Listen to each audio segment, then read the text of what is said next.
নমস্কার বন্ধুরা, আর জি কুকিং চ্যানেলে আপনাদের সবাইকে স্বাগত। আজকে নিয়ে হাজির হয়ে গেলাম হাতে মাখা সোয়াবিনের রেসিপি নিয়ে। তো চলুন শুরু করা যাক। আমি এখানে একটা বাটির মধ্যে গরম জল নিয়েছি, হাফ চামচ লবণ দিয়ে এক বাটি সোয়াবিন দিয়ে দিলাম। সোয়াবিনগুলোকে নাড়াচাড়া করে ভালো করে মিশিয়ে দিয়ে 10 মিনিট ঢাকা দিয়ে রেখে দেব। 10 মিনিট পর ঠান্ডা জলে খুব ভালো করে ধুয়ে নেব।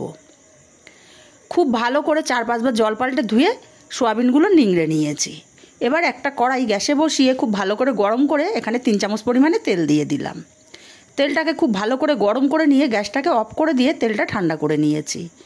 এখন ধুয়ে রাখা সোয়াবিনগুলো তেলের মধ্যে দিয়ে দিলাম। তেলটা গরম করে নেওয়ার কারণ কাঁচা তেল দিলে কাঁচা তেলের একটা গন্ধ আসবে, তাই তেলটা গরম করে নিয়েছি। দিয়ে দিলাম কেটে রাখা বড় বড় সাইজের আলু, একটা টমেটো, 1 চামচ পরিমাণে রসুন বাটা, পেঁয়াজ কুচি দিলাম বড় সাইজের একটা, আর আদা বাটা দিলাম 1 চামচ, হলুদ দিলাম 1 চামচ, লঙ্কার গুঁড়ো 1 চামচ, ধনে গুঁড়ো জিরে গুঁড়ো হাফ চামচ করে, চিনি দেবো হাফ চামচ, আর দেবো 2টো তেজপাতা, দিয়ে দেবো স্বাদ মতো লবণ, আর দেবো টক দই 1.5 চামচ। খুব ভালো করে মাখিয়ে নেব সব কিছু। সোয়াবিন তো অনেক রকমভাবে খেয়েছেন, একবার এইভাবে রান্না করে খেয়ে দেখবেন, খেতে কিন্তু অসাধারণ হয়েছিল। খুব ভালো করে মাখিয়ে নিয়ে টমেটোগুলো গালিয়ে দিতে হবে, আর মিনিট 2 সময় নিয়ে খুব ভালো করে মাখিয়ে নিয়েছি। এবার সরাসরি কড়াইটা গ্যাসে বসিয়ে গ্যাসের ফ্লেমটা হাইতে দিয়ে ঢাকা দিয়ে 5 মিনিট রান্না করে নেব। 5 মিনিট পর ঢাকাটা খুলে নিলাম। এবার একটু নাড়াচাড়া করে দেব যাতে কড়ার নিচে লেগে না যায়। যেহেতু সব কাঁচা মশলা, এভাবে ঢাকা দিয়ে দিয়ে আমি কষিয়ে নেব। আমি আবারও 2-3 মিনিটের জন্য ঢাকা দিয়ে দেব, তবে এবার গ্যাসের ফ্লেমটা লো করে দেব। 3 মিনিট পর ঢাকাটা খুলে নিলাম। আবারও নাড়াচাড়া করে দেব।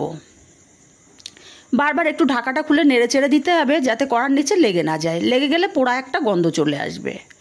আবারও 3 মিনিটের জন্য ঢাকা দিয়ে দেব। এইভাবে মিনিট 10 টাইম নিয়ে খুব ভালো করে ঢাকা দিয়ে দিয়ে কষিয়ে নিয়েছি। ঢাকাটা খুলে নিলাম। আবারও একটু নাড়াচাড়া করে দিয়ে এখানে দিয়ে দেব ফুটন্ত গরম জল। অবশ্যই গরম জলটা ব্যবহার করতে হবে, তবে তরকারির টেস্টটা খুব ভালো আসবে। আমি যেহেতু ঝোল করব তাই জলের পরিমাণটা একটু বেশি ব্যবহার করছি। যে যেমন ঝোল পছন্দ করেন তেমনই জল দেবেন। খুব ভালো করে নাড়াচাড়া করে দিয়ে ঢাকা দিয়ে 5 মিনিট রান্না করব। বন্ধুরা, রেসিপিটা ভালো লাগলে একটা লাইক দিতে ভুলবেন না। আপনাদের একটা লাইক কিন্তু আমাকে অনেক দূর পৌঁছে দিতে পারে। 5 মিনিট পর ঢাকাটা খুলে একটু নেড়ে দেব যাতে চারিদিকে আর সব কিছু সোয়াবিন আলু ভালো মতো আগুনটা লাগতে পারে আর আলুগুলো ভালো মতো সেদ্ধ হতে পারে। আবারও 5 মিনিটের জন্য ঢাকা দিয়ে দেব। 5 মিনিট পর ঢাকাটা খুলে নিলাম। আমি মাঝে চেক করে নিয়েছিলাম, আলুগুলো খুব সুন্দর মতো সেদ্ধ হয়ে গেছে। একটু নাড়াচাড়া করে দিয়ে এখানে দিয়ে দেব বাটা গরম মশলা। আমি গোটা গরম মশলা শিলনোড়াতে বেটে নিয়েছি। গরম মশলাটাকে দিয়ে ভালো করে নাড়াচাড়া করে মিশিয়ে দিয়ে ঢাকা দিয়ে 5 মিনিট স্ট্যান্ডিং টাইমে রাখবো যাতে গরম মশলার গন্ধটা সুন্দর মতো তরকারির মধ্যে বসে যেতে পারে।